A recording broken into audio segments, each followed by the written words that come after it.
Hello दोस्तों, नमस्कार, good evening. कैसे हैं आप सभी लोग। तो चलिए दोस्तों शुरू करते हैं आज की क्लास। बहुत बहुत इंपॉर्टेंट आज क्लास होगी, क्योंकि आज दोस्तों हम प्रीवियस ईयर करवाने वाले हैं और प्रीवियस ईयर से हम ये दावा करते हैं कि 100% आज के क्लास से कम 4 से 5 सवाल डायरेक्ट आपको एग्जाम में आएगा। ठीक है, और आज उसी को एकदम पूरा निचोड़ के हम रख देंगे। तो 1 से 1.5 घंटे की क्लास होगी, एकदम जबरदस्त। और ये ज्योग्राफी की क्लास होगी, 40 सवाल।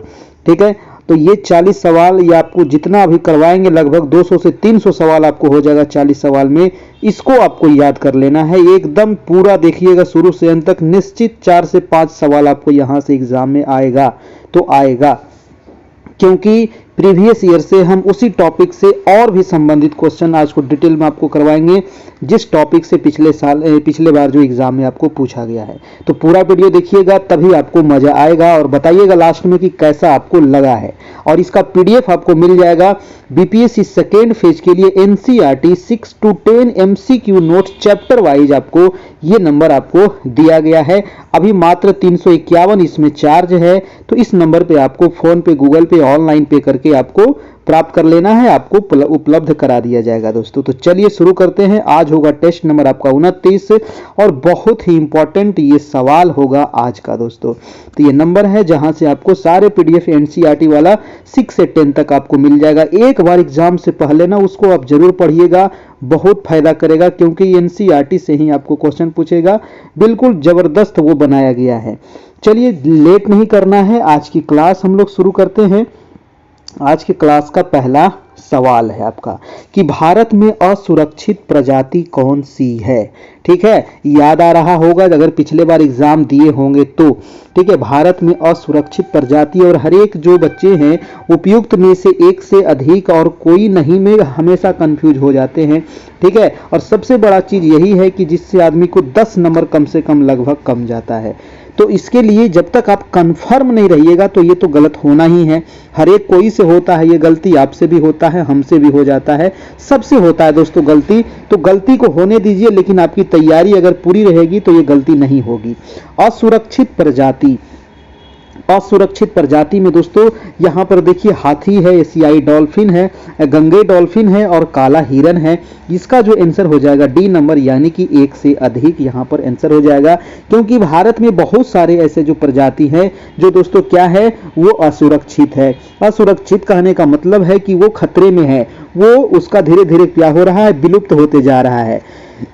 जैसे कि गंगा डॉल्फिन आपका हो गया है ना, उसके अलावा काला हिरन हो गया, काला हिरन के अलावा एशियाई जंगली कुत्ता हो गया, ब्राउन बियर हो गया, गौर हो गया, गोउल हो गया, ग्रे इंडियन वुल्फ हो गया, अंडमान रैट हो गया, एशियाई गोल्डन कैट हो गया, 4 सिंग वाला मिरिग हो गया।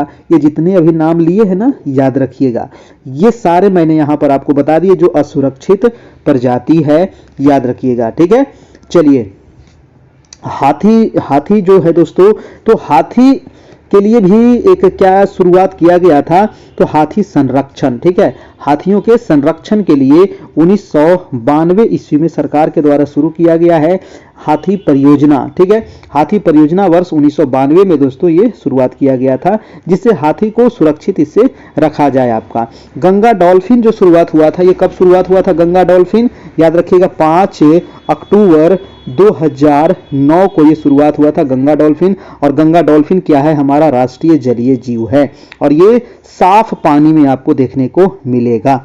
गंगा डॉल्फिन आपको गंगा नदी, ब्रह्मपुत्र नदी में मिल जाएगा आपको। ये सब सारे नदियों में आपको देखने को मिल जाता है। ठीक है, चलिए तो यहां से ये चीज आपको याद रखना पड़ेगा आपका। नेक्स्ट प्रश्न हम चलते हैं दूसरा नंबर की, भारत में वन संसाधनों के ह्रास का मुख्य कारण क्या है। भारत में जो वन है दोस्तों, जंगल है, जो ये क्या हो रहा है, दिन प्रतिदिन ह्रास हो रहा है, यानी कि इसकी संख्या घटते जा रही है। तो ह्रास जो हो रहा है, कमी जो हो रहा है, इसका मुख्य कारण क्या है, रेल है या कृषि का विस्तार है या वैज्ञानिक वानिकी है ना। इस प्रकार के जो सवाल देखिए, जो भी एग्जाम में सवाल दिया गया था ना, आपको लगेगा कि ये क्वेश्चन तो आसान है, लेकिन इसमें गलत हो जाता है। वन अनुसंधान जो ह्रास का जो मुख्य कारण, वन संसाधन जो ह्रास का मुख्य कारण है, इसमें भी बहुत सारे लोग क्या मर के आ गए, डी नंबर आपका आंसर टिक किए। लेकिन आयोग के द्वारा क्या आंसर दिया गया, कृषि का विस्तार दिया गया था, ऑप्शन नंबर ए हो गया था।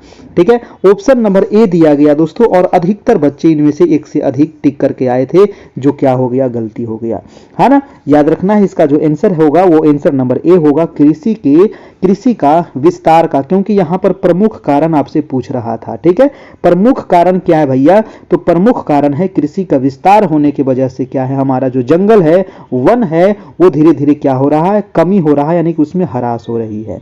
ठीक है, ये चीज आपको याद रखना है।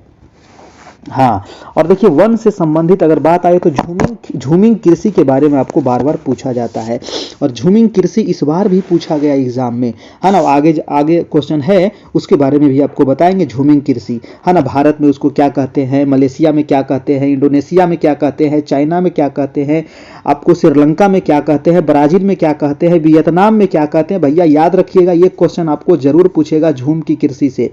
ठीक है, इसको नामे से पूछेगा और कुछ नहीं पूछेगा। झूम कृषि क्या है सबको पता है, ठीक है ना, लेकिन वो ये पूछ लेता है कि इसको मलेशिया में क्या कहा जाता है, इसको श्रीलंका में क्या कहते हैं। ठीक है, वो मैं आगे आपको बताऊंगा, तब तक आपको याद करके रखना है आपको। ठीक है, चलिए अगला सवाल है दोस्तों, आपका सवाल नंबर है आपका 43 नंबर, कह रहा है कि पारिस्थितिकी खेती की परंपरागत विधियों द्वारा नई पद्धतियों के विकास को किसके द्वारा प्रचलित किया गया है। पारिस्थितिक खेती की परंपरागत विधि द्वारा नई पद्धति के विकास को किसके द्वारा प्रचलित किया गया। देखिए पहले एग्जाम में करना क्या है कि आपको क्वेश्चन को समझना पड़ेगा। बहुत सारे लोग क्वेश्चन समझते नहीं हैं, ऑप्शन पर चले जाते हैं और फिर गलत कर देते हैं। इसीलिए पहले क्वेश्चन को 1 से 2 बार आप पढ़िए। अगर क्वेश्चन समझ में आ गया तब तो ठीक है, छोटा क्वेश्चन है समझ में आ जाता है। जैसे ऊपर वाला क्वेश्चन आसान था, समझ में आ गया। ये क्वेश्चन थोड़ा सा बड़ा है, समझ में नहीं आ रहा है, 2 बार पढ़िए ना, तोड़ तोड़ के पढ़िए ना, समझ में आ जाएगा। और क्वेश्चन अगर समझ में आ गया दोस्तों तो 50% 80% चांस हो जाता है कि आपका वो क्वेश्चन सही हो जाएगा। ठीक है, चलिए इसका आंसर क्या होगा बताइएगा। इसका जो आंसर हो जाएगा वो हो जाएगा 1 से अधिक, है ना। इसका जो आंसर दिया गया आयोग के द्वारा वो 1 से अधिक दिया गया, यानी कि जो विकल्प में दिए गए हैं, जैसे पारिस्थितिक खेती की परंपरागत विधियों द्वारा नई पद्धतियों के विकास को किसके द्वारा प्रचलित किया गया। नवधान्य है, बीज बचाओ आंदोलन है और तवा मत्स्य संघ है। तो इनमें से जो 1 से अधिक इसका आंसर आपको दिया गया। बीज बचाओ आंदोलन जो था ये शुरुआत हुआ था आपका 1980 के दशक में। कब शुरुआत हुआ था? 1980 के दशक में ये आपको शुरुआत हुआ था उत्तराखंड में, और उत्तराखंड के दोस्तों टिहरी गढ़वाल में आपको शुरू ये हुआ था आपका बीज बचाओ आंदोलन। ये भी आपको यहां से याद रखिएगा आपका। ठीक है, चलिए और ये कहा गया तवा मत्स्य जो संघ है दोस्तों, है ना, ये तवा मत्स्य जो संघ है इसकी स्थापना किया गया था मछुआरों के द्वारा। एक सहकारी समिति है आपका तवा मत्स्य संघ, ये कोई अलग चीज नहीं है। अगला प्रश्न हम देख लेते हैं आपका, प्रश्न नंबर है आपका 44 नंबर। प्रश्न कह रहा है कि सरदार सरोवर बांध निम्नलिखित में से किन राज्यों को कवर करता है। बहुत इंपॉर्टेंट सवाल है दोस्तों, सरदार सरोवर बांध है। याद रखिएगा सरदार सरोवर जो बांध है ये किस नदी पर है। तो नदी अगर पूछे तो नर्मदा नदी में, किस राज्य में पूछे तो गुजरात राज्य में, है ना। मैं एक एक चीज को आपको आज बता दूंगा। ये गुजरात में है दोस्तों और नर्मदा नदी पर है ना। तो आज के जो टेस्ट है 4 सवाल हम यहां से नोट कर लिए हैं कि आपको एग्जाम में कम से कम पूछेगा, लेकिन जितना बताएंगे उतना आपको एकदम याद कर लेना है ना। 1-2 बार इसको देख लीजिएगा। सरदार सरोवर गुजरात में है और ये है आपको नर्मदा नदी पर। इससे जो कवर करने का मतलब हुआ कि उस राज्य को सहायता मिल रहा है ना। किससे? तो सरदार सरोवर बांध से, यानी कि परियोजना से। इससे फायदा होता है गुजरात को, राजस्थान को, महाराष्ट्र को और मध्य प्रदेश को, यानी कि 4 राज्य इसमें आता है दोस्तों। ये चारों राज्य आपको याद रखना है। नर्मदा नदी निकलती है कहां से? एमपी से, याद रखिएगा, है ना, और महाराष्ट्र होते हुए यहाँ पर खंभात की खाड़ी के गुजरात के पास जाकर के गिर जाती है। इससे राजस्थान को भी फायदा होता है, तो राजस्थान भी इसमें आ जाएगा आपका। ठीक है, ये चीज आपको याद रखना है। सरदार सरोवर परियोजना का निर्माण गुजरात राज्य में किया गया था, नर्मदा नदी पर किया गया था दोस्तों। और ये ऊंचा कितना है? तो 163 मीटर क्या है इसकी ऊंचाई है, 163 मीटर। याद रखना है 163 मीटर।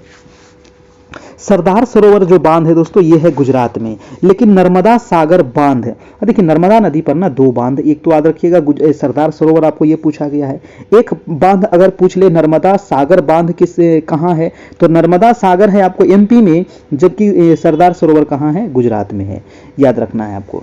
ठीक है, इससे जो बिजली का उत्पादन होता है वो कितना बिजली का उत्पादन होता है, तो 1450 मेगावाट बिजली का उत्पादन इससे होता है आपका, है ना। और अगर पूछे दोस्तों कि भारत का प्रथम बहुउद्देशीय परियोजना, क्योंकि सरदार सरोवर जो बांध है ये क्या है, बहुउद्देशीय परियोजना है ना, इससे बहुत सारे उद्देश्य के लिए इसको बनाया जाता है।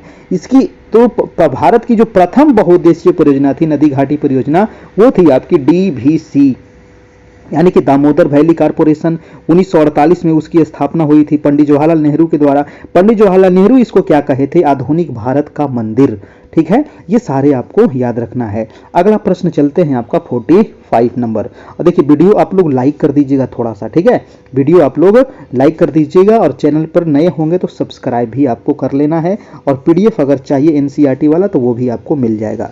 प्रश्न कह रहा है कि अधिकांश नदी घाटी परियोजनाएं जो बाढ़ की रोकथाम के लिए भी निर्माणित हुई, परंतु उनके बाढ़ की स्थिति और भयावह हुई क्यों। क्वेश्चन कितना देखिए कॉन्सेप्ट वाला क्वेश्चन है दोस्तों, है ना। लग रहा है कि आसान है, लेकिन आसान नहीं है। कह रहा है जो अधिकांश जो नदी घाटी परियोजना है, ठीक है, बाढ़ की रोकथाम के लिए भी निर्माण हुआ था, है ना। अब नदी के ऊपर बनाया जाता है ना, नदी के ऊपर बांध बनाया जाता है। बांध बनाने से एक फायदा ये हुआ कि इधर पानी भर गया, है ना, तो इससे क्या हो गया, बाढ़ का रुकाव हो जाता है। बाढ़ के रुकाव अलावे क्या हो जाता है, ये पर्यटक के लिए भी अच्छा होता है। पर्यटक के लिए दोस्तों यहाँ पर यातायात भी हो गया, जिसके ऊपर बांध बना दिए, सड़क बना दिए, ठीक है। मछली पालन यहाँ पर हो गया, है ना, बहुत सारा चीज होता है। लेकिन इससे कुछ कुछ घाटा भी है हमको। घाटा क्या है, तो बहुत सारा घाटा है। कह रहा है कि दोस्तों इसको रोकथाम के लिए निर्माण हुए, परंतु बाढ़ की स्थिति और क्या हो गई, भयावह हो गई। ये बांध बनाने से क्या हो गया, और बाढ़ की स्थिति क्या हो गया, भयावह हो गया। कारण क्या है, कारण क्या है, इसका आंसर क्या दिया आयोग के द्वारा, ऑप्शन नंबर E, यानी कि इनमें से कोई नहीं।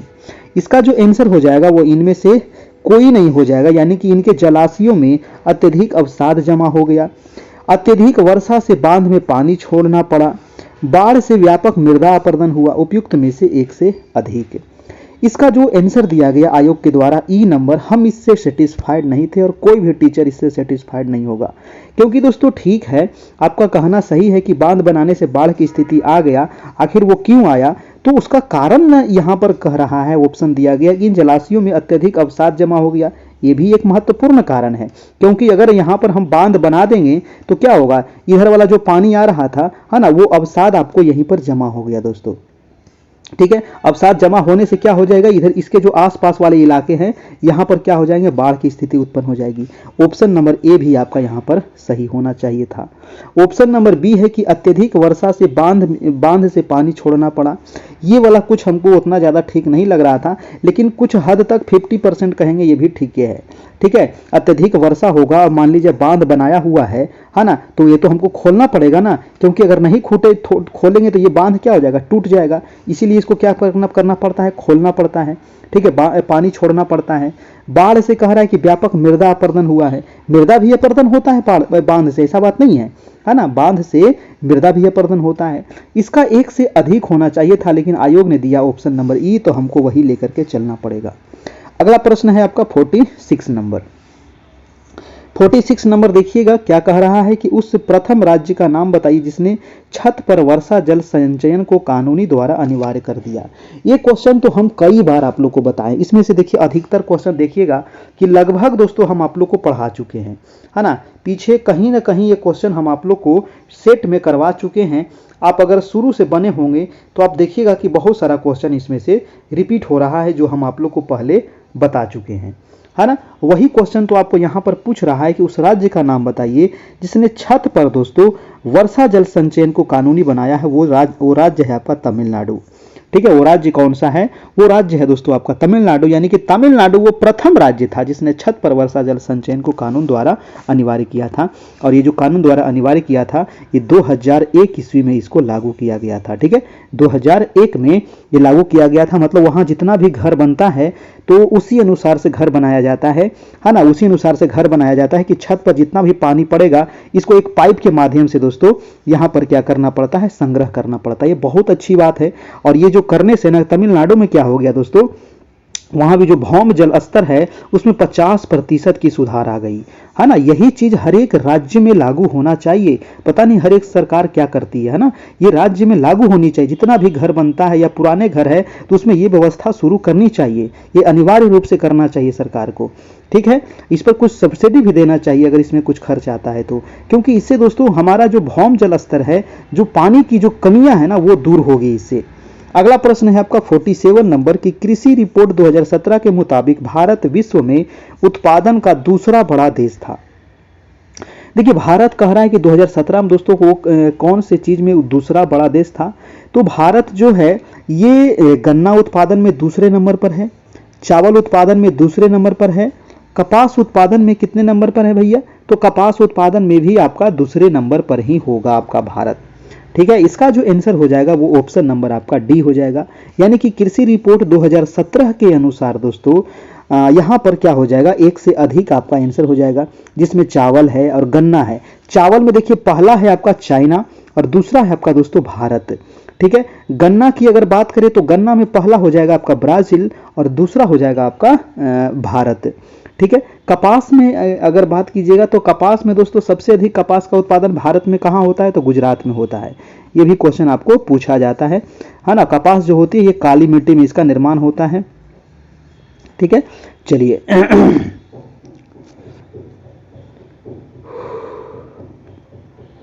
इसका आंसर हो जाएगा एक से अधिक। नेक्स्ट प्रश्न देखते हैं आपका, अगर विश्व में कहे कि विश्व में सबसे अधिक कपास कहाँ होता है, तो विश्व में सबसे अधिक कपास होता है आपका चीन में। ठीक है, विश्व में सबसे अधिक कपास आपका चीन में होता है और उसके बाद आपका भारत में होता है, उसके बाद आपका यूएसए में होता है। ठीक है, तो ये 3 राज्य भी आपको याद रखिएगा कपास में। अगला प्रश्न है कि किसानों के फायदे के लिए संस्थागत सुधार था। अब देखिए किसान का फायदा के लिए कौन सा यहाँ पर संस्थागत सुधार है जिससे किसान को फायदा हो सके। ऑप्शन है भूमि सुधार, ग्रामीण बैंकों का निर्माण, किसान क्रेडिट कार्ड या एक से अधिक या कोई नहीं।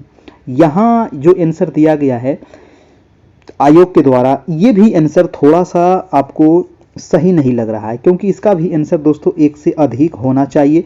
लेकिन आयोग के द्वारा ऑप्शन नंबर ए दिया गया है, भूमि सुधार आपका। ठीक है, भूमि सुधार आपको दिया गया है। किसान के फायदा के लिए ही तो किसान क्रेडिट कार्ड भी शुरू किया गया था। ऐसा थोड़ी है कि किसान क्रेडिट कार्ड जो शुरू किया गया है कोई अमीर आदमी के लिए किया गया, ये भी किसान के लिए ही शुरू किया गया था। ग्रामीण बैंक का जो निर्माण है, ग्रामीण बैंक का निर्माण किस लिए होता है, किसान के लिए तो ही होता है ग्रामीण क्षेत्र में, है ना। उससे लोन लेते हैं किसान, है ना, और किसान में आपका उसका उपयोग करते हैं। इसका आंसर एक से अधिक होना चाहिए था, लेकिन आयोग के द्वारा ए दिया गया है, जो बहुत ही गड़बड़ चीजें हैं। ठीक है, और यही देख करके दोस्तों बहुत सारे बच्चे का रिजल्ट भी नहीं हुआ इसी कारण से, क्योंकि वो ऑप्शन नंबर डी मारे हुए थे और यहाँ आंसर नंबर ए दे दिया। इस प्रकार के 4-5 क्वेश्चन अभी भी है आपका। अगला प्रश्न है देखिएगा कि झारखंड का कोडरमा निम्नलिखित में से किस खनिज के उत्पादन के लिए प्रमुख उत्पादक राज्य। देखिए झारखंड का जो कोडरमा है, आपको पता है कि कोडरमा जो है दोस्तों ये अबरख के लिए बहुत ही फेमस जगह है ना। किस चीज के लिए, अबरख के लिए, और इसमें कोई भी गलती आपका नहीं होना चाहिए। तो कोडरमा जो है ये अबरख उत्पादन में आपका प्रथम हो जाएगा, है ना। और कोडरमा देखिए एक पेटी के रूप में दोस्तों, हजारीबाग, गया और कोडरमा, मुंगेर, ये आपका पूरा पेटी फैला हुआ है आपका 90 किलोमीटर में आपका ये पेटी फैला हुआ है। एनसीईआरटी बुक आप पढ़िएगा ना तो उसमें लिखा हुआ रहेगा कि गया जिले से लेकर के हजारीबाग तथा मुंगेर होते हुए भागलपुर होते हुए दोस्तों ये पूरा कोडरमा झारखंड आपका पूरा यहाँ पर फैला हुआ है आपका 90 किलोमीटर 90 मील के क्षेत्र में, 90 किलोमीटर नहीं 90 मील में आपका ये फैला हुआ है। और इसकी जो चौड़ाई है वो 12 से लेकर के 16 किलोमीटर 16 मील मील इसकी क्या है, चौड़ाई है ना। एक पट्टी के रूप में आपका ये पूरा फैला हुआ है दोस्तों, जिसमें बिहार का आपका गया भी आ जाता है, आपका मुंगेर में भी आपका अबरख का उत्पादन होता है तो वो भी उसी पट्टी में आ जाता है, भागलपुर भी आ जाता है और पूरा हजारीबाग कोडरमा आ जाता है आपका। ठीक है, तो ये इसका आंसर क्या हो जाएगा, आपका आंसर नंबर आपका बी हो जाएगा, आपका अबरख हो दोस्तों। ठीक है, अबरख के अगर कहे दोस्तों कि अबरख का अयस्क सबसे ज्यादा उत्पादन कहाँ होता है, अबरख का जो अयस्क है ना, अयस्क अगर पूछता तो वो हो जाता आपका आंध्र प्रदेश, है ना, आंध्र प्रदेश हो जाता आपका अयस्क। ठीक है, चलिए तो अबरख का अयस्क में हो जाएगा आपका आंध्र प्रदेश, ऑप्शन नंबर यहाँ से आंसर हो जाएगा आपका अबरख, ठीक है, झारखंड आपका। नेक्स्ट प्रश्न देखिए आपका, और देखिए इसके अलावा अगर आप सो देखिए जब यहाँ पर खनिज के बात हम हुआ है तो खनिज में आपको लौह अयस्क भी आप याद रखिएगा, ठीक है, लौह अयस्क। अगर इस बार अबरख पूछा है तो अगला बार लौह अयस्क जरूर पूछेगा, ठीक है ना, लौह अयस्क आपको जरूर पूछेगा। लौह अयस्क के उत्पादन में प्रथम कौन है, नोट कर लीजिएगा, उत्पादन में है आपका ओडिशा। उत्पादन में जो है दोस्तों वो है ओडिशा, और ओडिशा के बाद आपका है नंबर आपका झारखंड का, ठीक है, उड़ीसा के बाद आपका नंबर आता है झारखंड का, किसमें, लौह अयस्क में, उत्पादन में, ठीक है, उत्पादन में दोस्तों। और बॉक्साइट आपको पता है कि बॉक्साइट भी सबसे ज्यादा कहाँ होता है, तो बॉक्साइट भी आपका उड़ीसा में ही होता है। लौह अयस्क का भी उत्पादन सबसे ज्यादा उड़ीसा में ही होता है। बॉक्साइट और लौह अयस्क ये दोनों आप याद रखिएगा, ठीक है। चलिए सोना उना अगर आपसे पूछे कि सोना का उत्पादन सबसे अधिक कहाँ होता है, तो सोना हो जाएगा आपको कर्नाटक में, ठीक है, सोना वाला आपको कर्नाटक याद रखिएगा, सोना बाबू। नेक्स्ट प्रश्न देखिएगा आपका, प्रश्न नंबर है आपका 50 नंबर दोस्तों। 50 कह रहा है कि भारत का एकमात्र उद्योग जो आत्मनिर्भर एवं मूल्य श्रृंखला में पूर्ण है। दोस्तों बताइए वो एकमात्र उद्योग कौन सा है जो आत्मनिर्भर एवं मूल्य श्रृंखला में पूर्ण है। लौह एवं इस्पात उद्योग, कपड़ा उद्योग, चीनी उद्योग। यहाँ पर इसका जो आंसर दिया गया था वो कपड़ा उद्योग आयोग के द्वारा दिया गया है। तो कपड़ा उद्योग जो है ये भारत का एकमात्र उद्योग है जो आत्मनिर्भर एवं मूल्य श्रृंखला में पूर्ण है आपका, ठीक है, याद रखिएगा, कपड़ा उद्योग हो जाएगा आपका ऑप्शन नंबर बी, बिल्कुल सही है ना, बिल्कुल आपका सही हो जाएगा।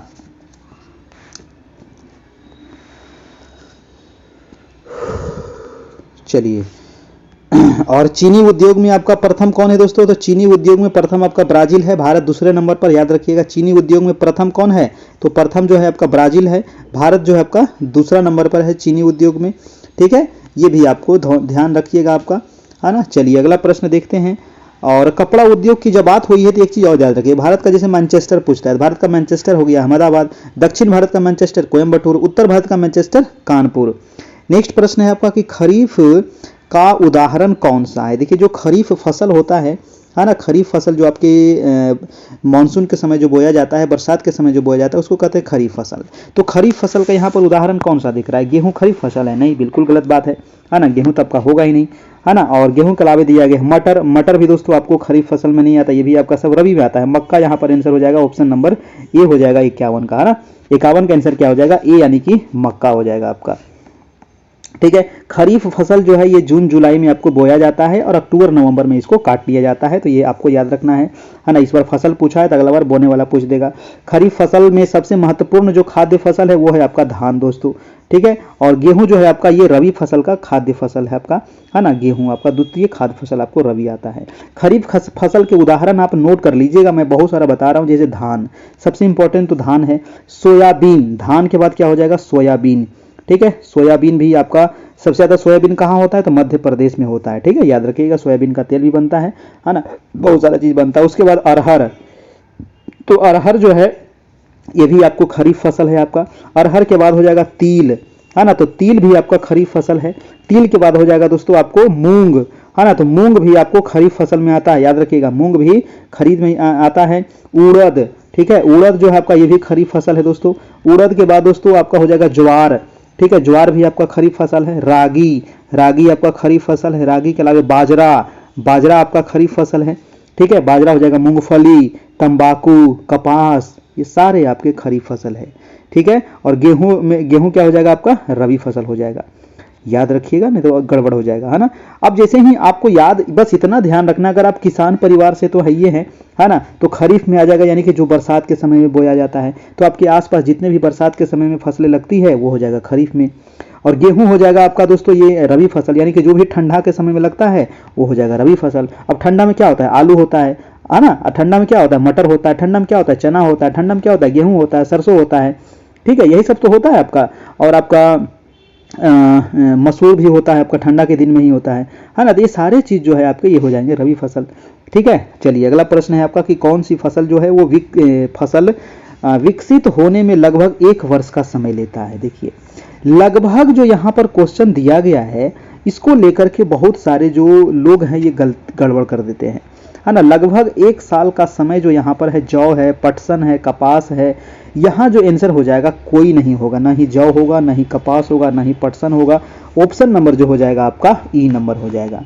ठीक है, 1 साल दोस्तों जो लगता है वो लगभग लगता है गन्ना को लगता है आपका। ठीक है, गन्ना जो होता है ना, गन्ने की फसल को तैयार होने में लगभग 1 साल यानी कि लगभग 10 महीना लग जाता है आपको गन्ना के तैयार होने में। अगर ऑप्शन में गन्ना रहता तो आप गन्ना मार सकते थे, नहीं तो आपको इनमें से कोई नहीं इसका आंसर हो जाता। कपास को तैयार होने में दोस्तों लगता है आपको 5 से 6 महीना। ठीक है, कपास को तैयार होने में 5 से 6 महीना।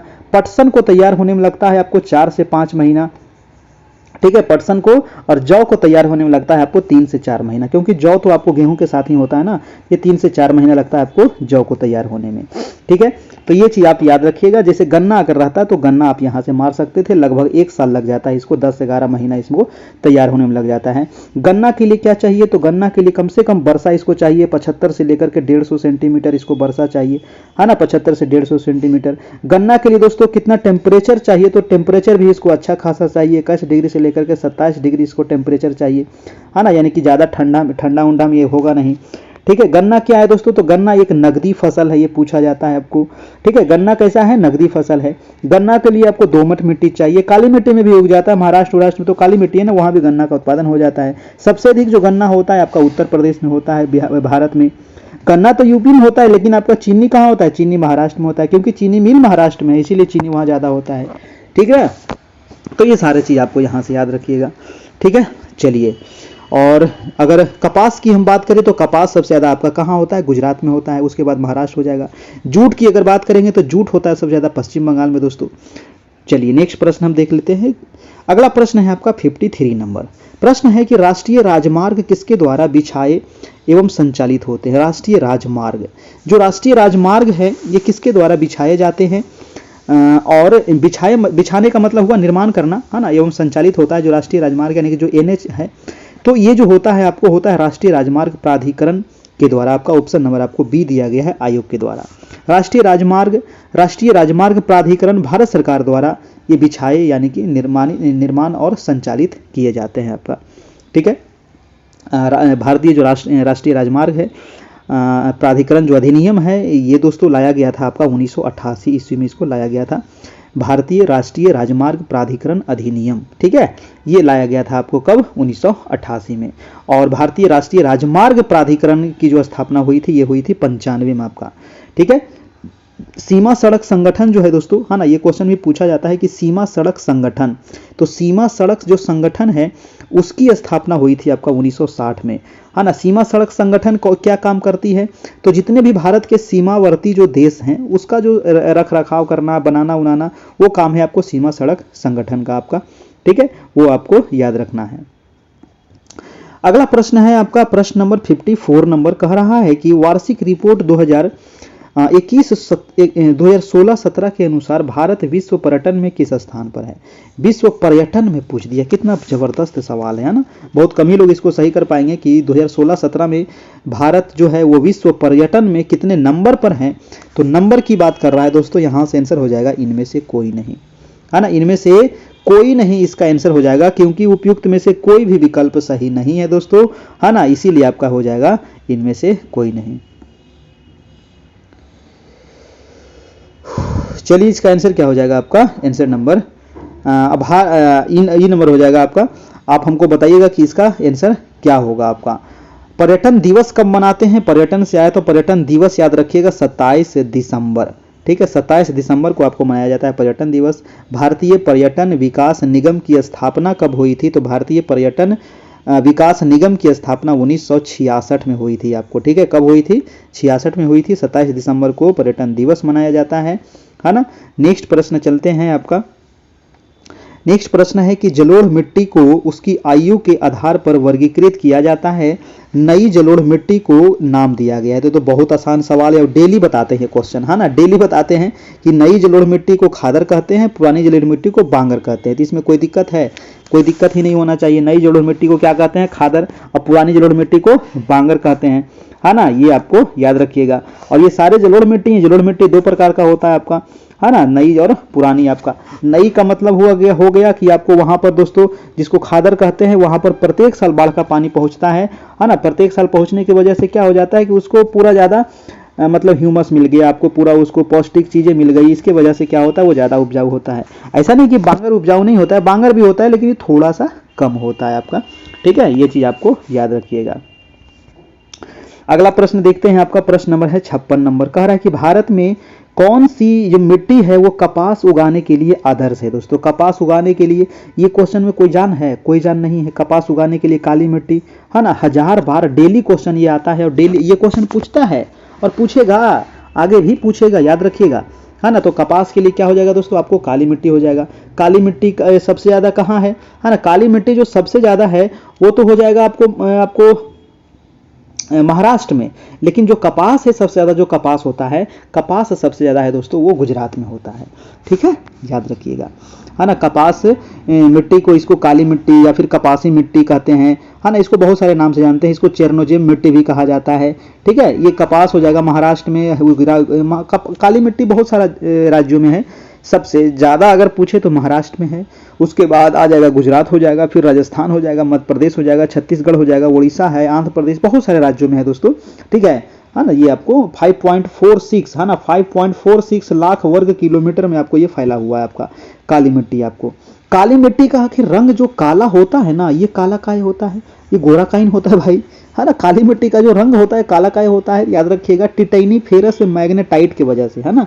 टिटैनी डाइनी ने याद रखिएगा, टिटैनी फेरस, ठीक है, टिटैनी फेरस मैग्नेटाइट के वजह से इसका जो रंग होता है वो काला होता है। तो कहीं रंग ना अबरी पूछ ले, ठीक है, कुछ भी पूछ सकता है तो, लेकिन पूछेगा जरूर, याद रखिएगा। अगला प्रश्न है कि भारत के किस स्थान पर सर्वाधिक वर्षा होती है। तो इसमें भी कोई जानने है, एकदम ये हलवा है, हलवा है कि नहीं, कि सबसे ज्यादा वर्षा थी तो डेली बताते हैं मासिन राम में होता है। और मासिन राम कहाँ है, तो मेघालय में है। किसको नहीं पता है, बच्चा बच्चा को पता है कि मासिन राम जो कहाँ है, तो मेघालय में है। लेकिन एक चीज नहीं पता होगा कि जो मासिन राम है दोस्तों, ये किस पहाड़ी पर है। मासिन राम किस पहाड़ी पर है भैया, तो ये है आपको गारो खासी जयंतिया, नाम सुने होंगे ना। तो ये खासी पहाड़ी पर है ना। ये किस पर है, खासी पर है। गारो इधर है, फिर खासी बीच में है और जयंतिया इधर है। तो ये बीच वाला जो है ना, बीचे वाला पर है दोस्तों ये मासिन राम, है ना। बीचे वाला पर क्या है, मासिन राम ये जगह है। ठीक है, और वहीं सबसे ज्यादा वर्षा आपको होती है। कितनी वर्षा हो जाती है, तो यहाँ पर 1141 सेंटीमीटर वर्षा रिकॉर्ड किया गया है। ठीक है, 1141 सेंटीमीटर वर्षा रिकॉर्ड दर्ज किया गया है। ये जो वर्षा होता है वो कैसे होता है, दक्षिण पश्चिम मानसून से होता है। सबसे कम वर्षा कहाँ होता है, तो लेह में होता है ना। लेह यानी याद रखना है, सबसे कम वर्षा लद्दाख में होता है, आपको याद रखिएगा। भारत को जो प्रभावित करता है दोस्तों जलवायु को, वो कौन सा कारक है, तो वो है एल नीनो, है ना। एल नीनो जो है भारत को प्रभावित करता है, याद रखिएगा। अगला प्रश्न देखिएगा कि 58 नंबर कह रहा है विभिन्न देशों में स्लैश और बर्न कृषि। अभी ने इसके बारे में चर्चा किए थे और ये क्वेश्चन आपको आ ही गया, टपक गया यहाँ पर। स्लैश और बर्न कृषि, काटो और जलाओ खेती कृषि वाला, है ना। कर्तन और दहन कृषि के लिए नीचे दिए गए कूट से सही विकल्प का चयन करिए। अब देखिए मैक्सिको में इसको क्या कहते हैं भैया, काटो और जलाओ को मैक्सिको में कहते हैं मिल्पा, मैक्सिको में कहते हैं इसको मिल्पा। ब्राजील में कहते हैं रोका, कहाँ गया ब्राजील, रोका हो जाएगा, ब्राजील में रोका। वियतनाम में इसको कहते हैं रे, और इंडोनेशिया में कहते हैं लदांग, और श्रीलंका में कहते हैं चेन्ना, है ना। बहुत सारे नाम से इसको जानते हैं। भारत में कहते हैं झूम की खेती। ठीक है, तो ये आपको सजाने के लिए जरूर 100% ये क्वेश्चन इससे रहेगा। ठीक है, बर्न कृषि से, है ना, स्लैश एंड बर्न कृषि, है ना। झूम कृषि भी इसको कहते हैं भारत में, है ना। तो ये हो जाएगा आपका। और ये पर्यावरण के लिए अच्छा नहीं होता है, भारत सरकार इस पर रोक लगा दी है, क्योंकि इससे क्या होता है, पर्यावरण को नुकसान होता है। अब यहाँ पर मिला लीजिएगा, इसका आंसर क्या होगा। ठीक है, आगे चलते हैं, आपका 59 नंबर। 59 कह रहा है दोस्तों कि भूदान आंदोलन जिसे रक्तहीन क्रांति के नाम से जाना जाता है, किसके द्वारा शुरू किया गया था। भूदान आंदोलन कितना बार बताए हैं, भूदान आंदोलन विनोबा भावे, है ना। नहीं बताए हैं, 1000 बार बताए होंगे भूदान आंदोलन विनोबा भावे। ठीक है, यह आंदोलन शुरुआत कब हुई थी भैया, 1951 में हुई थी, है ना। 1951 में हुई थी, विनोबा भावे के द्वारा यह शुरुआत किया गया था दोस्तों भूदान आंदोलन। नामे है भूदान, भू माने जमीन, दान माने दान कर देना, है ना। पैसा दान करते हैं कि नहीं आप, उसी तरीके से दोस्तों भूदान होता था, जमीन दान किया जाता था। गरीब जो लोग थे जिसके पास जमीन नहीं था, है ना, भूमिहीन किसान थे उसको जमीन दान दिया जाता था दोस्तों, उसी को कहा गया भूदान आंदोलन, और कुछ नहीं है। ठीक है, भूदान आंदोलन को ही रक्तहीन क्रांति भी कहा जाता है। ठीक है, याद रखना है इसी को, रक्तहीन क्रांति। रक्तहीन मतलब इसमें खून खराबा नहीं होने वाला क्रांति। ठीक है, खून खराबा नहीं होने वाला क्रांति, इसलिए रक्तहीन क्रांति भी इसको कहा गया है, याद रखना है। भूदान आंदोलन की शुरुआत कहां से हुई थी भाई? शुरुआत जो इसकी हुई थी आंध्र प्रदेश से, लेकिन ये आंध्र प्रदेश अब वर्तमान में तेलंगाना बन गया है। अब क्या बन गया है? तेलंगाना बन गया है, और तेलंगाना में वर्तमान में है पोचमपल्ली, है ना, पोचमपल्ली जिला दोस्तों, पोचमपल्ली गांव दोस्तों, जिला नहीं, पोचमपल्ली गांव से 18 अप्रैल 1951 को इसकी शुरुआत होती है, विनोबा भावे के द्वारा होती है, याद रखिएगा आपको। ठीक है, इसमें क्या होता था ना कि जो धनी लोग होते थे, अमीर लोग होते थे, वो अपनी स्वेच्छा से भूमि क्या करते थे? दान कर देते थे दोस्तों, जो भूमिहीन किसान होते थे उसको। इसको रक्तहीन क्रांति कहा गया है। क्या आपके टूथपेस्ट में नमक है? प्रचार देखते होंगे ना, क्या आपके टूथपेस्ट में नमक है? लेकिन यहाँ पर नमक नहीं, चमक पूछ रहा है। ठीक है, तो आपके टूथपेस्ट में चमक है कि नहीं? और ये चमक है तो चमक कह रहा है टूथपेस्ट, चमक रहा है भैया खनिज से। ठीक है, वो खनिज कौन है? तो वो है अबरख, है ना। अबरख को देखे होंगे, चम चम चम चम चम करते रहता है ना। जाइएगा कोडरमा ना, तो पहाड़ पूरा चम चम चम चम करते रहेगा, परत दर परत होता है ये अबरख आपका। ठीक है, परत दर परत होता है। तो ये अबरख के वजह से क्या होता है दोस्तों? ये चमकते रहता है ना। तो आंसर हो जाएगा आपका सी नंबर। बहुत सारे लोग इसमें गलती किए थे, ये हो जाएगा अबरख, इसका आंसर हो जाएगा। ठीक है, आंसर हो जाएगा आपका, आंसर नंबर सी हो जाएगा। टूथपेस्ट में नमक, नमक भी होना जरूरी है ना, टूथपेस्ट में नमक है तभी आपका सही है। ठीक है, प्रचार देखो ना, आपके पेस्ट में नमक है, हम कहेंगे क्या आपके टूथपेस्ट में अबरख है ना। तो अबरख है तो चमक होगा, नहीं है तो चमकेगा नहीं। ठीक ना। टूथपेस्ट का जो पीएच वैल्यू होता है वो 8 होता है। टूथपेस्ट जो होता है उसका पीएच मान कितना होता है? 8 होता है। ठीक है, चलिए, अगर पीएच मान अगर 5.5 से अगर कम है, ठीक है, आपका जो टूथपेस्ट है, बता देते हैं, खरीदिएगा टूथपेस्ट ना तो देख लीजिएगा कि आपका अगर टूथपेस्ट 5.5 पीएच मान से अगर कम है तो आपके दांत का क्षय शुरू हो जाएगा। ठीक है, यानी कि दांत झड़ना शुरू हो जाएगा, इसीलिए पीएच वैल्यू देख लीजिएगा।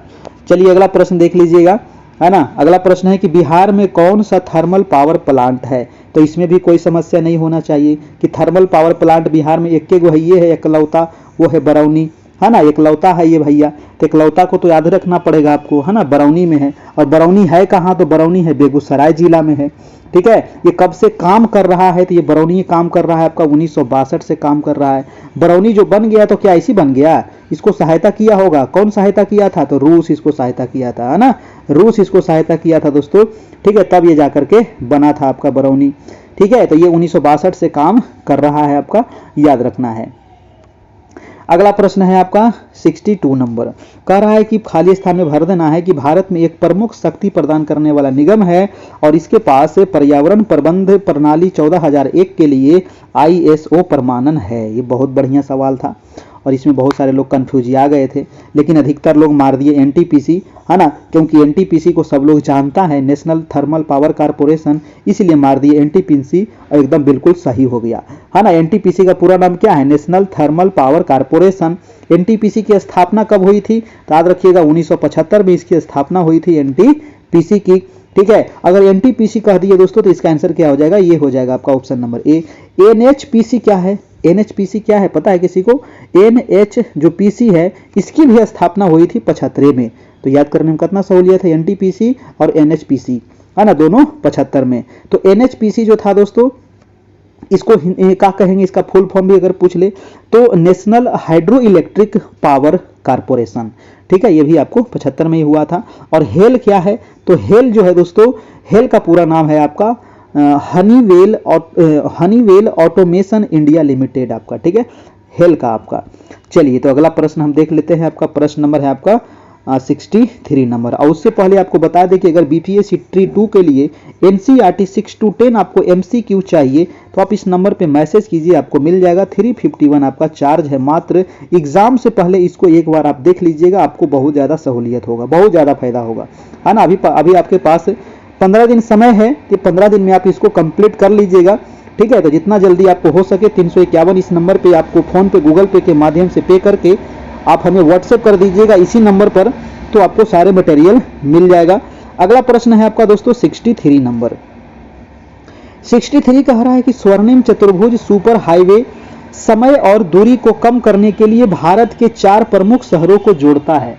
ठीक है, निम्नलिखित में से किस विकल्प में शहर शामिल है? अब देखिए कितना बढ़िया सवाल है, ये क्वेश्चन हम कई बार आप लोगों को बताए हैं कि स्वर्णिम चतुर्भुज जो है आपका ये 4 शहर को जोड़ता है। किसको किसको जोड़ता है? तो ये दिल्ली, मुंबई, चेन्नई और कोलकाता, ये 4 शहर मिल गया ना, ये चारों शहर को दोस्तों ये क्या करता है? जोड़ता है। इसी को कहते हैं स्वर्णिम चतुर्भुज सुपर हाईवे। ये जो हाईवे है दोस्तों, है ना, ये जो हाईवे है ये है 4 शहरों को जोड़ने वाला। इसकी शुरुआत कब हुई थी भैया? इसकी शुरुआत याद रखिएगा 2001 में इसकी शुरुआत की गई थी, स्वर्णिम चतुर्भुज योजना की।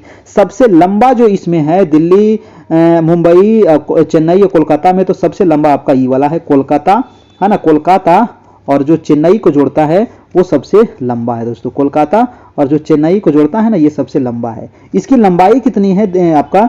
इसकी लंबाई जो हो जाएगा आपका 1684 किलोमीटर है, सबसे लंबा यही है।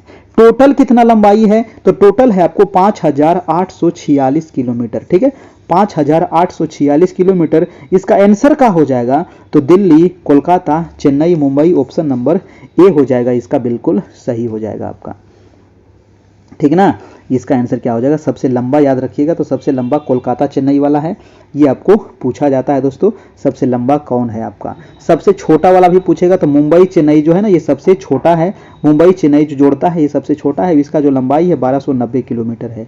ठीक है, सबसे अधिक है आपका 1684 किलोमीटर। अगला प्रश्न देखिएगा आपका 64 नंबर। 64 नंबर प्रश्न है, क्योंकि देखिए आपका परिवहन सिलेबस में दिया हुआ है ना, और परिवहन से संबंधित आप याद रखिएगा, एनएच से संबंधित पूछ सकता है, कौन किसको जोड़ता है, सबसे बड़ा कौन है, सबसे छोटा कौन है। सबसे बड़ा का एनएच कौन है? 44 है, याद रखना है। अगला प्रश्न देखिएगा आपकी निम्नलिखित में से कौन सा बंदरगाह जो है वो आज़ादी के बाद सबसे पहले बनाया गया था? आज़ादी के बाद सबसे पहले जो भारत में बंदरगाह बना दोस्तों वो था कांडला बंदरगाह, है ना। कौन सा बंदरगाह? कांडला बंदरगाह। ये है कहाँ? तो ये है गुजरात राज्य में। कहाँ है? ये है आपका गुजरात में। यहाँ पर देखिएगा ना तो यहीं पर आपको मिलेगा कांडला बंदरगाह, ये है आपको गुजरात राज्य में, याद रखिएगा। और ये कैसा बंदरगाह है? ये है ज्वारीय बंदरगाह। ठीक है, कैसा है?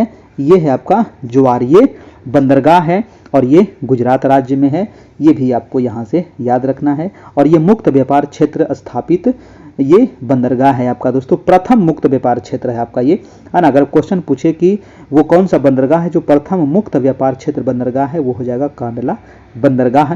सबसे बड़ा बंदरगाह भारत में कौन सा है? तो वो हो जाएगा नहावा सोवा बंदरगाह, मुंबई में है आपका, यहाँ पर ही। ठीक है, भारत में बड़े टोटल कितने बंदरगाह हैं? तो 13 बड़े बड़े बंदरगाह हैं दोस्तों, छोटे छोटे लगभग 200 बंदरगाह है, वो आपको याद नहीं रखना है। जो बड़ा बड़ा बंदरगाह है वो आपको यहाँ से याद रखना है। ठीक है, चलिए अगला प्रश्न देख ले आपका। नेक्स्ट प्रश्न है कि झारखंड, छत्तीसगढ़ और मध्य प्रदेश राज्य खनिजों और खाली स्थान निक्षेप के मामले में समृद्ध है। देखिए झारखंड, छत्तीसगढ़ और मध्य प्रदेश कह रहा है ना कि ये खनिज के मामले में जो आपका समृद्ध है, कौन कौन से खनिज यहाँ पर पाए जाते हैं दोस्तों। चलिए खनिज को देखते हैं, क्योंकि खनिज से आपको 1 से 2 क्वेश्चन यहाँ पर जरूर पूछेगा आपसे, तो खनिज को हम यहाँ पर समाप्त कर देते हैं। खनिज जो है झारखंड में, छत्तीसगढ़ और मध्य प्रदेश, ये तीनों जो राज्य है ये कोयला के लिए प्रसिद्ध है ना। सोना नहीं होगा आपका और सिलिकॉन भी नहीं होगा, ये हो जाएगा आपका कोयला के लिए। ठीक है, ये हो जाएगा कोयला के निक्षेप के लिए जाना जाता है झारखंड, छत्तीसगढ़ और मध्य प्रदेश। कोयला का कुल भंडार की दृष्टि से अगर देखा जाए तो झारखंड जो है ये प्रथम है दोस्तों। अगर देखा जाए कि कुल भंडार की दृष्टि से प्रथम राज्य कौन सा है, वो हो जाएगा प्रथम आपका झारखंड, याद रखिएगा। और इसके बाद आ जाएगा उड़ीसा है, छत्तीसगढ़ और पश्चिम बंगाल। ठीक है, सबसे बड़ा कोयला उत्पादन अगर कह दे तो उत्पादन भैया दूसरा हो जाएगा, है ना। इसके पास क्या है? भंडार है, झारखंड के पास भंडार है कोयला का, लेकिन उत्पादन कौन सबसे ज्यादा कर रहा है? तो उत्पादन कर रहा है आपको छत्तीसगढ़। ठीक है, इसी में आदमी कंफ्यूज आ जाते हैं, है ना, कि भंडार तो इसके पास है तो उत्पादन ये काहे कर रहा है? इसको जरूरत है, इसको पैसा की जरूरत है छत्तीसगढ़ को, ये उत्पादन कर रहा है और क्या, है ना। इसको उत्पादन कर रहा है सबसे ज्यादा आपका छत्तीसगढ़, लेकिन भंडार है आपको कोयला सबसे ज्यादा झारखंड के पास। ये नया नया डाटा आपको यहाँ से याद रखना पड़ेगा। और कोयला का उत्पादन छत्तीसगढ़, उसके बाद झारखंड करता है ना। दूसरा नंबर पे जो उत्पादन कर रहा है वो झारखंड ही करता है, तीसरा उड़ीसा है, चौथा एमपी है आपका। ठीक है, कोयला को ही क्या कहा जाता है? तो कोयला को कहते हैं काला हीरा। है ना, यानी कि ब्लैक डायमंड भी इसको कहा जाता है। कोयला में क्या होता है, कोयला कार्बन होता है, और क्या होगा, ठीक है। अगर पूछे सोना, है ना, सोना बाबू जो है दोस्तों, तो सोना सबसे ज्यादा मिलेगा आपको कहाँ, तो ये मिलेगा कर्नाटक में, ठीक है। सोना जो सबसे ज्यादा है ये कहाँ है, कर्नाटक में है। ऐसे देखिए वर्तमान में जो है ना भंडार जो पता चला है बिहार में भी, और जबरदस्त भंडार है भैया जमुई जिला में, है ना। तो एक बार प्लान बनाएंगे, हम लोग चलेंगे जमुई और वहाँ भंडार को हम लोग देखेंगे, थोड़ा बहुत अगर मन किया तो उठा भी लेंगे, ठीक है। तो ये जमुई में है ना सोना सबसे ज़्यादा अभी अभी भंडार पता चला है। और जमुई में जो सोना है दोस्तों ये कितना है बिहार के जमुई में, तो 222.88 मिलियन टन दोस्तों, है ना, मिलियन टन में है भैया। तो बहुत ज़्यादा सोना है, एकदम सोना ही सोना है दोस्तों। और पूरे भारत में जितना भंडार है उसका 44% अकेले कहाँ है, तो जमुई जिला में है दोस्तों, वो भी बिहार में, है ना। ये ऐसा वैज्ञानिकों के द्वारा अभी अनुमान लगाया गया है, अभी वहां से निकल उकल नहीं रहा है, निकल जो रहा है वो कर्नाटक से निकल रहा है, ठीक है, सबसे ज्यादा अभी, है ना। तो अग्रणी क्या हो जाएगा आपका, कर्नाटक हो जाएगा, और हीरा में हो जाएगा आपका मध्य प्रदेश, ठीक है। सोना में आपका कर्नाटक और हीरा में मध्य प्रदेश। अगला प्रश्न देखिएगा, आपका प्रश्न नंबर है आपका 66 नंबर, कह रहा है निम्नलिखित में से कौन सा जो देश है वो विश्व में चावल का सबसे बड़ा उत्पादक है। तो विश्व में चावल में प्रथम चीन है और दूसरा आपका भारत है। तो प्रथम पूछ दिया तो इसमें कोई दिक्कत नहीं है, ऑप्शन नंबर आपका बी हो जाएगा, सबसे ज्यादा उत्पादन जो हो रहा है चीन में। तो देख रहे हैं ना चावल से सर यहाँ पर 2 क्वेश्चन, एक पीछे भी अभी क्वेश्चन देखे थे, है ना, उसमें भी आपको चावल वाला आया था, यहाँ फिर से आ गया चावल, बहुत इंपॉर्टेंट है। अगला बार भी पूछेगा गेहूं, याद रखिएगा, इस बार चावल तो अगला बार गेहूं, है ना, गेहूं के नहीं तो फिर कुछ और पूछ लेगा, लेकिन कुछ तो पूछेगा, कुछ तो जरूर पूछेगा, याद रखना है। तो ये हो जाएगा चाइना आपका प्रथम है, दूसरा नंबर आपका भारत का है।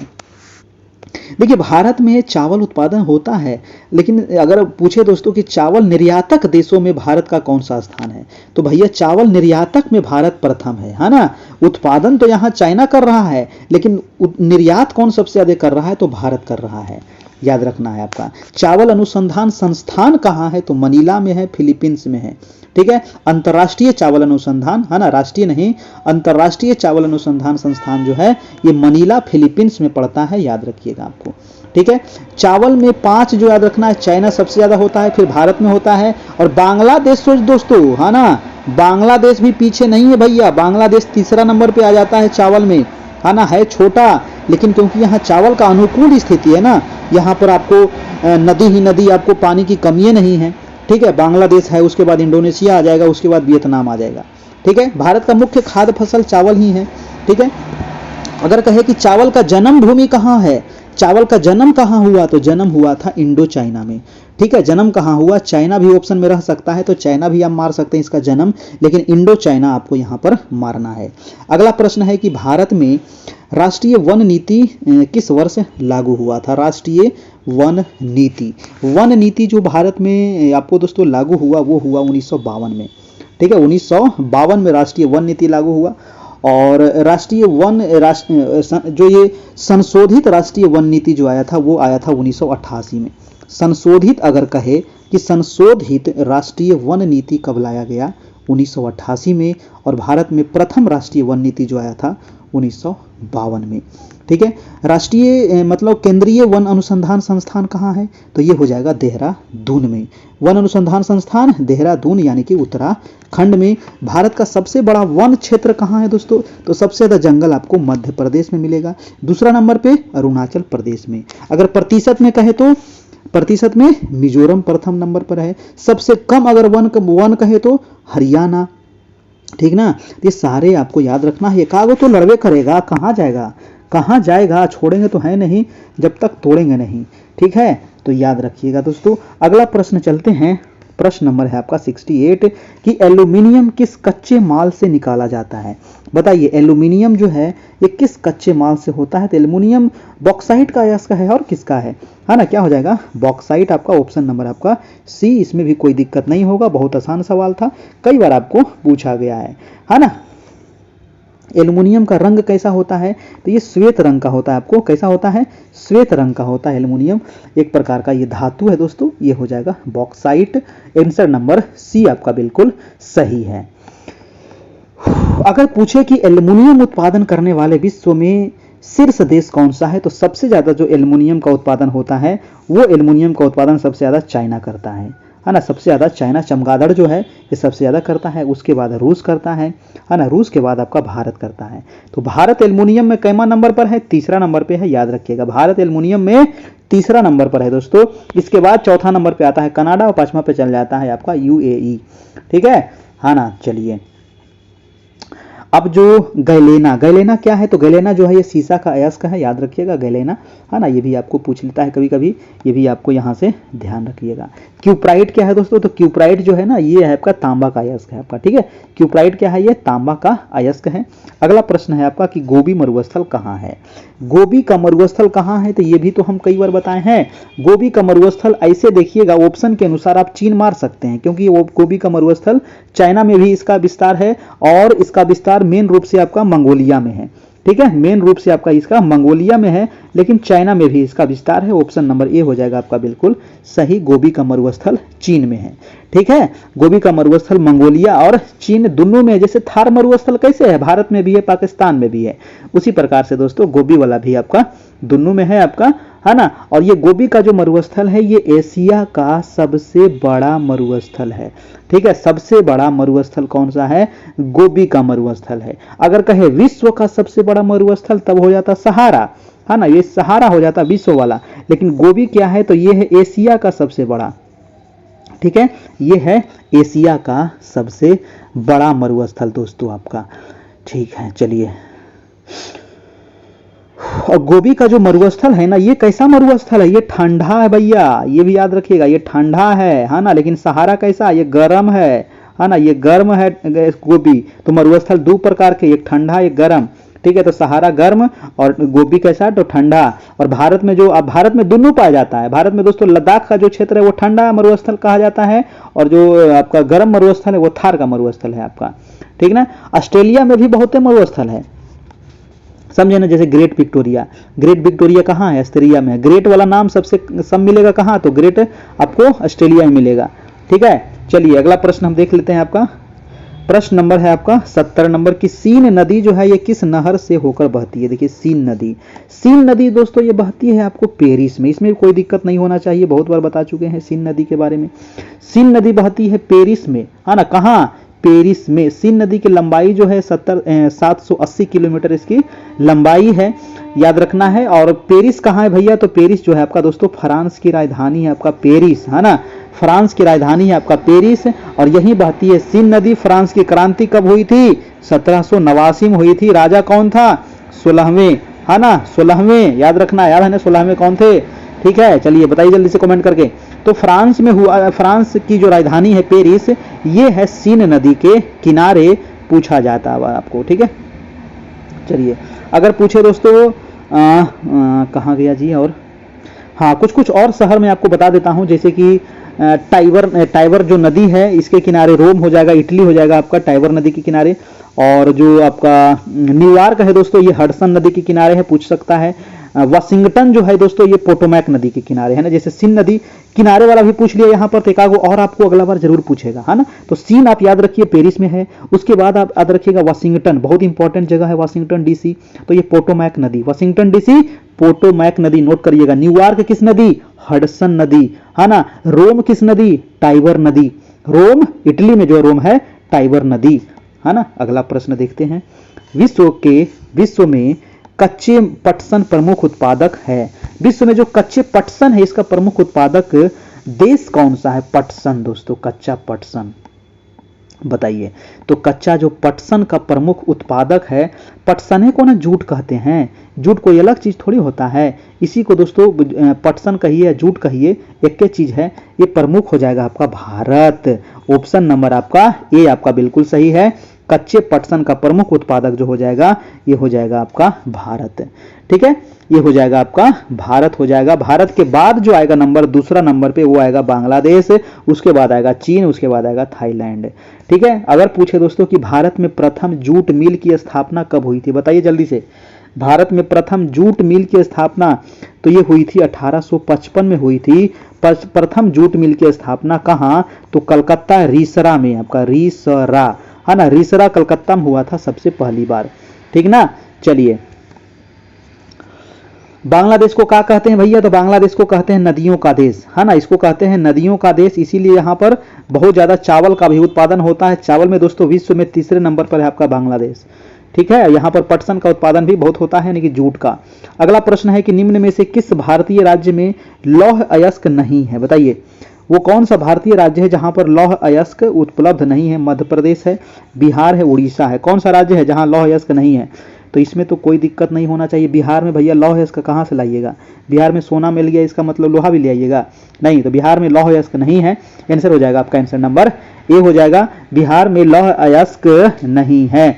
लौह अयस्क के लिए जो दोस्तों 4 प्रमुख क्षेत्र है, याद रखिएगा, झारखंड, उड़ीसा है, मध्य प्रदेश में भी लौह अयस्क है, छत्तीसगढ़ में भी है, महाराष्ट्र में भी है, कर्नाटक में भी है, गोवा में भी आपको मिलेगा, है ना, आंध्र प्रदेश में मिलेगा, राजस्थान में भी थोड़ा बहुत मिलेगा, केरल में मिलेगा, गुजरात में मिलेगा, हरियाणा में मिलेगा, पश्चिम बंगाल में मिलेगा। बिहार में लौह अयस्क नहीं है। ठीक है, लेकिन प्रमुख जो क्षेत्र है दोस्तों वो है झारखंड उड़ीसा वाला, और मध्य प्रदेश छत्तीसगढ़ महाराष्ट्र वाला, और कर्नाटक गोवा, यही आपका प्रमुख है। ठीक ना, तो ये आपको यहां से याद रखिएगा। लौह अयस्क के 2 प्रमुख प्रकार आपको बताना है, जैसे हेमेटाइट और मैग्नेटाइट, सीडेराइट और लिमोनाइट। 4 अयस्क होता है ना। हेमेटाइट सबसे प्रमुख होता है, उसके बाद मैग्नेटाइट, लिमोनाइट और सीडेराइट होता है दोस्तों। 4 अयस्क होता है। जैसे आपका 4 प्रकार का कोयला होता है ना, उसी प्रकार से आपका लोहा भी होता है। तो सबसे प्रमुख लोहा हेमेटाइट आपका। ठीक है, चलिए अगला प्रश्न देख लेते हैं। और उसके अलावा भी आप याद रखना है, जैसे मध्य प्रदेश के बारे में पूछा जाता है कि मध्य प्रदेश का जो बालाघाट है और किस लिए प्रसिद्ध है मध्य प्रदेश का बालाघाट? तो लोहा अयस्क के लिए। ठीक है, ये आपको पूछा गया प्रश्न है। उड़ीसा दोस्तों किस लिए प्रसिद्ध है? तो मैग्नेटाइट के लिए, है ना। उड़ीसा में जो लोहा है वो मैग्नेटाइट लोहा पाया जाता है। ठीक है, उड़ीसा में कौन सा लोहा? मैग्नेटाइट के लिए पाया जाता है। और उड़ीसा में से हेमेटाइट भी है, लेकिन मैग्नेटाइट वहां पर ज़्यादा है। ठीक है, क्योंकि हेमेटाइट जो होता है ना सबसे अच्छा लोहा माना जाता है। उसके बाद मैग्नेटाइट का नंबर आता है, फिर सीडेराइट और लास्ट में लिमोनाइट होता है आपका। ठीक है, चलिए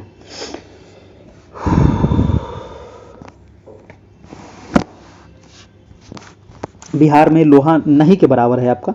कहीं कहीं थोड़ा बहुत होगा तो होगा, लेकिन नहीं के बराबर है आपका। अगला प्रश्न देखिएगा आपका 73 नंबर कि दक्षिण गंगोत्री कहाँ स्थित है? दक्षिण गंगोत्री आपको है दोस्तों अंटार्कटिका में। दक्षिण गंगोत्री कहाँ है?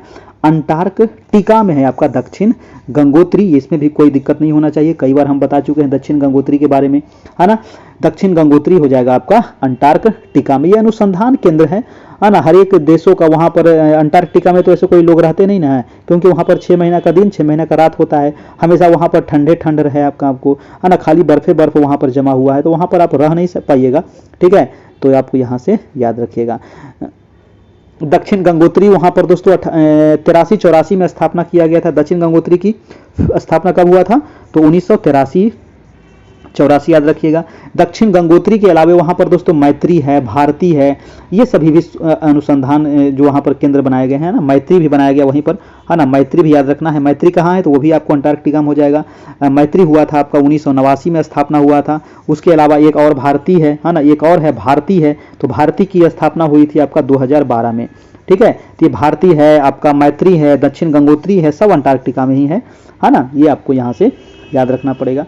नेक्स्ट प्रश्न देखते हैं आपका। प्रश्न नंबर है आपका 74 नंबर। 74 नंबर प्रश्न कह रहा है कि दक्षिण अमेरिका की सबसे लंबी नदी कौन सी है? दक्षिण अमेरिका बात कर रहा है, तो दक्षिण अमेरिका की सबसे लंबी नदी, इसमें कोई दिक्कत ही नहीं होना चाहिए। दक्षिण अमेरिका की बात हो रही है तो वो हो जाएगी आपकी अमेजन नदी। और अमेजन नदी के बारे में हम कितना बार बताए हैं? 1000 बार बताए हैं। एकदम सिंपल प्रश्न आपसे पूछ दिया, अमेजन नदी, है ना। अमेजन नदी जो उद्गम होता है दोस्तों, इसका उद्गम कहाँ से होता है? तो एंडीज पर्वत से। ठीक है, एंडीज पर्वत से। और एंडीज पर्वत तो खैर बहुत बड़का गो है। तो एंडीज पर्वत में दोस्तों आपका जो पेरू है ना, पेरू जो देश है, तो यही पेरू से आपका इसका उद्गम होता है। और इसका मुहाना कहाँ है? तो इसका मुहाना जो है वो है अटलांटिक महासागर, है ना, याद रखना है, अटलांटिक महासागर। तो अटलांटिक महासागर में ये जाकर के गिर जाती है, तो इसका वहां मुहाना बनता है, वहां पर डेल्टा का निर्माण होता है दोस्तों। अमेजन नदी के मुहाने को विषुवत रेखा काटती है। ये क्वेश्चन अगर पूछा जाए कि अमेजन नदी के मुहाने को कौन सी रेखा काटती है भैया? तो विषुवत रेखा काटती है अमेजन नदी। दुनिया की सबसे बड़ी नदी है अमेजन नदी, लंबी नदी नील नदी, याद रखना है ना। नील नदी को क्या कहा जाता है? तो मिस्र की देन कहा जाता है। नील नदी क्या है? दुनिया की सबसे लंबी नदी है। मिसिसिपी नदी कहाँ बहती है? तो मिसिसिपी नदी जो है ये उत्तरी अमेरिका महाद्वीप में बहती है दोस्तों, मिसिसिपी नदी, ये भी आप यहाँ से याद रखना है। अगला प्रश्न है आपका 75 नंबर कि भारत का अधिकतम गेहूं उत्पादक राज्य। भैया आप लाइक काहे नहीं किए हैं? एक लाइक तो कर दीजिए, एक लाइक तो बनता है, आप सभी के लिए इतना मेहनत करते हैं, एक लाइक कर दिया कीजिए। और चैनल पर नए होंगे तो सब्सक्राइब जरूर कर लेना है, क्योंकि यहाँ पर पूरी तैयारी भी चल रही है, जो भी अपडेट होगा आप लोग को मिलते रहेगा एग्जाम से संबंधित, तैयारी से संबंधित।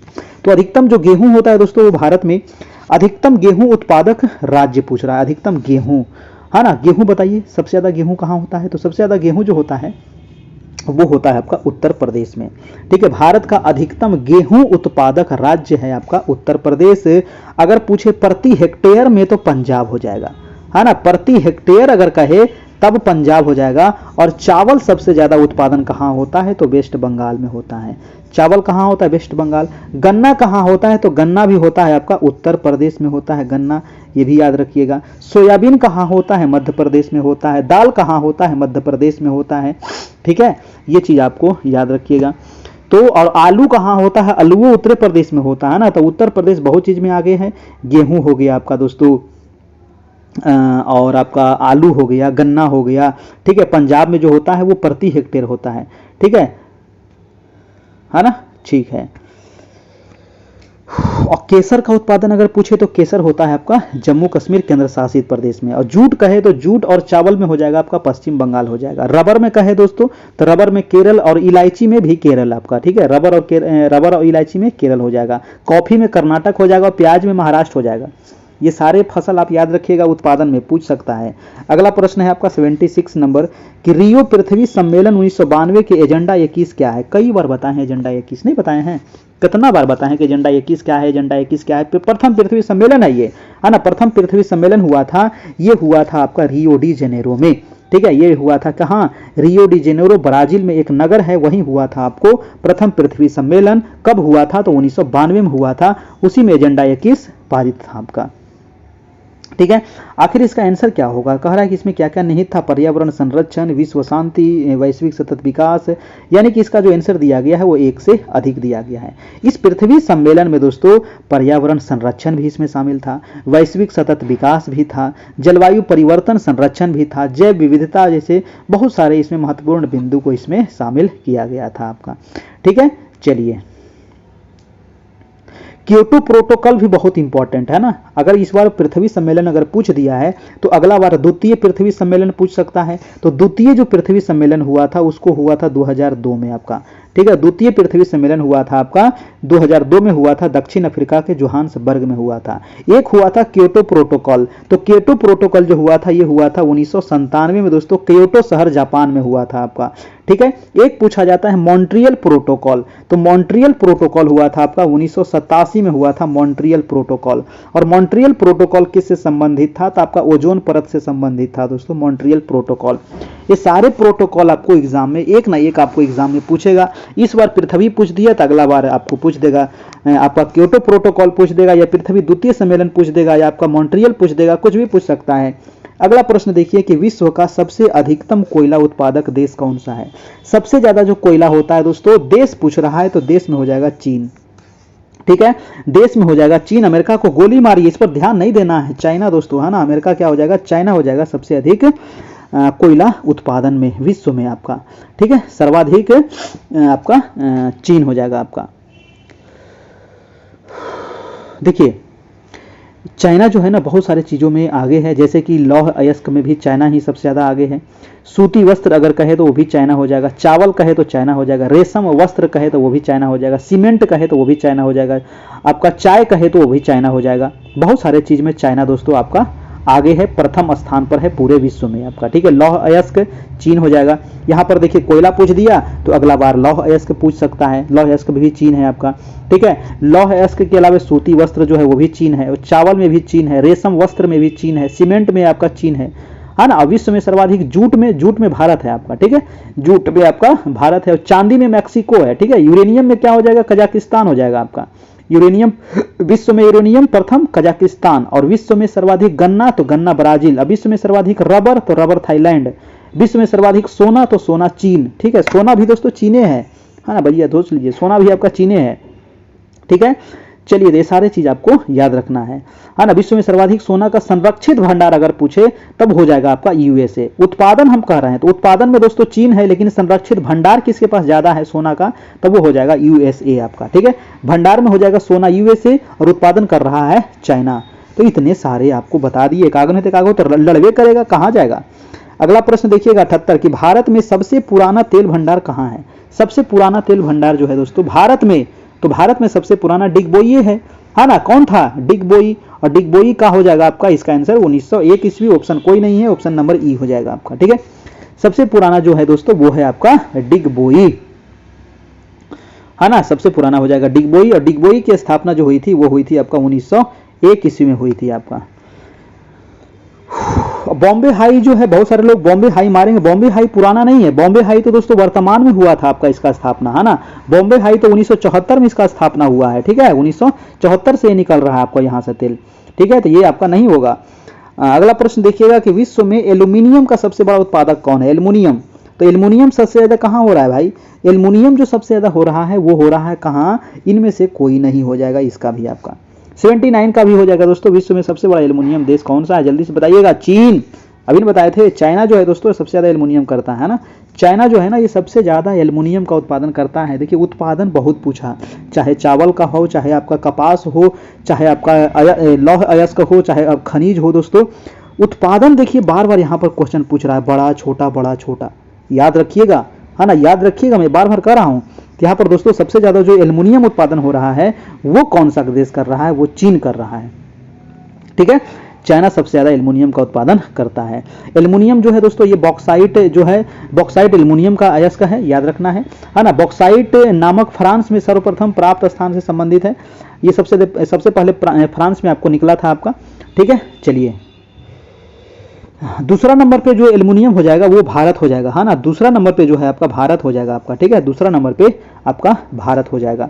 नेक्स्ट प्रश्न हम देख लेते हैं आपका 80 नंबर प्रश्न कह रहा है कि ग्रेट विक्टोरिया मरुस्थल कहाँ है। ग्रेट विक्टोरिया, आपको बोले थे ना जितना भी ग्रेट लगल रहेगा ऑस्ट्रेलिया मारिएगा, है ना, ग्रेट लगल रहेगा कहाँ मारिएगा, ऑस्ट्रेलिया। तो ग्रेट विक्टोरिया कहाँ हो जाएगा, ऑस्ट्रेलिया हो जाएगा, है ना। ग्रेट सैंडी भी कहाँ है, तो ग्रेट सैंडी भी आपको वहीं है ना, ग्रेट सैंडी भी आपको वहीं मिलेगा, ठीक है। ग्रेट सैंडी है, सिम्पसन है, गिब्सन है ना, तो ये सारे कहाँ है दोस्तों, ऑस्ट्रेलिया में ही है। ऑस्ट्रेलिया में बहुत सारा मरुस्थल है, तो ग्रेट विक्टोरिया हो गया, ग्रेट आपका सैंडी हो गया, सिम्पसन हो गया, गिब्सन हो गया, ये सारे महत्वपूर्ण मरुस्थल आपको ऑस्ट्रेलिया में देखने को मिलेगा, ठीक है ना। चलिए भैया इसका आंसर हो जाएगा ऑप्शन नंबर ए हो जाएगा आपका, बिल्कुल सही। भारत में तो आपको पता है कि भारत में कौन है, तो भारत वाला काय पूछेगा, उसको नहीं पता है को कि भारत वाला, सब बच्चों को पता है कि भारत में थार है, तो काय पूछेंगे, थार नहीं पूछेगा, अगला बार नहीं पूछेगा, अगला बार पूछ देगा दूसरा, है ना। अगला बार पूछ देगा दोस्तों आपका अटाकामा मरुस्थल, बताइए कहाँ है ना, अगला बार पूछ देगा अटाकामा, ठीक ना, तो याद रखिएगा कहाँ है, ठीक है। चलिए इसका आंसर क्या हो गया आपका, ऑप्शन नंबर ए ऑस्ट्रेलिया हो गया आपका। अटाकामा मरुस्थल है दक्षिण अमेरिका में, है ना, सबसे शुष्कतम मरुस्थल है दोस्तों अटाकामा मरुस्थल, विश्व का सबसे शुष्कतम मरुस्थल अटाकामा मरुस्थल ही है, याद रखना है। और अगर पूछे कि विश्व का सबसे घनी आबादी वाला मरुस्थल, भारत का थार मरुस्थल, ठीक है, उसका देन किसका देन है, वो घनी आबादी के लिए, तो वो है इंदिरा गांधी जो नहर है ना, जो सतलज नदी से निकलती है, जिसको पानी मिलता है हरिके बैराज से जो निकली है, वही दोस्तों सबसे बड़ा योगदान है आपका कि जो आपका थार मरुस्थल है वहां सबसे ज्यादा घनी आबादी है पूरे विश्व में, मरुस्थल में अगर देखा जाए तो, ठीक है। और एशिया का सबसे बड़ा मरुस्थल गोबी, और विश्व का सहारा पूछ देगा भैया, सहारा कैसा है, गर्म है, गोबी कैसा है, ठंडा है। चलिए तो ये रहा आज का टेस्ट, कैसा लगा आप लोग बताइएगा, और अच्छा लगा हो तो एक लाइक जरूर करना है ना। चैनल पर नए होंगे तो आप सब्सक्राइब कर लीजिएगा, और इसका पीडीएफ आपको मिल जाएगा दोस्तों। अभी जो वैकेंसी है ज़बरदस्त वैकेंसी है, फॉर्म भी ज़्यादा नहीं भराया है, टेंशन नहीं लेना है, बस आराम से आप लोग तैयारी करते रहिए धैर्य बना करके। 6 to 8 आपको और 9 10 सामाजिक विज्ञान, history, geography, polity, economics chapter wise आपको मिल जाएगा, चैप्टर वाइज आपको मिल जाएगा दोस्तों। एनसीईआरटी सामाजिक विज्ञान का आपको एमसीक्यू नोट्स आपको उपलब्ध हो जाएगा। 351 अभी भी इसमें चार्ज है, तो आप इसमें जल्दी से ले लीजिए, 15 दिन समय है। एग्जाम से पहले एक बार इसको आप रीडिंग मार लीजिएगा, देखिएगा कम से कम 10 नंबर आपका जरूर आएगा ज़्यादा, है ना, 100% आपका 10 नंबर ज़्यादा आएगा, और अगर पूरा टेस्ट हमारा दिए होंगे तो, ठीक है। चलिए नंबर आपको यहाँ पर दे दिया गया है 78 57 82 43 10 351, इस पे करके फ़ोन पे, गूगल पे, पेटीएम किसी भी माध्यम से, यही नंबर हमारा आपका व्हाट्सएप भी है है ना। यही नंबर हमारा कॉलिंग वाला भी है, कॉल नहीं करना है किसी को, व्हाट्सएप करना है, ज़रूरत पड़ेगा हम आपको खुद कॉल कर लेंगे, ठीक है। डेली आपका जो टेस्ट होता है वो रात में 9 बजे से होता है। वीडियो अच्छा लगा, समझ में आया, लेकिन आज का जो वीडियो था ना, अगर इसको आप 1 से 2 बार जरूर देखिएगा, इससे संबंधित सवाल आप पढ़ने का प्रयास कीजिएगा, इसी टॉपिक से आप पढ़ने का प्रयास कीजिएगा। आपको कम से कम 10 क्वेश्चन एग्जाम में आपको फायदा, आपका 10 क्वेश्चन ज़्यादा आएगा।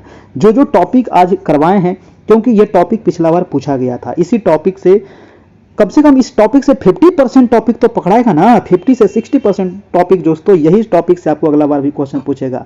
याद रखना है, ये उस टॉपिक को आपको क्या करना है, एकदम कंठस्थ कर लेना है कहीं से भी, ठीक है। और जितना हम एनसीईआरटी दिए हैं ना, उसी से तो टॉपिक है, अलग से थोड़ी है ये, उतना पढ़ लीजिएगा, आपका काम हो जाएगा। चलिए तो फिर मिलते हैं हम कल, है ना। अच्छे से रहिए, खुश रहिए, मस्त रहिए, एकदम तैयारी करते रहिए। धन्यवाद, गुड नाइट।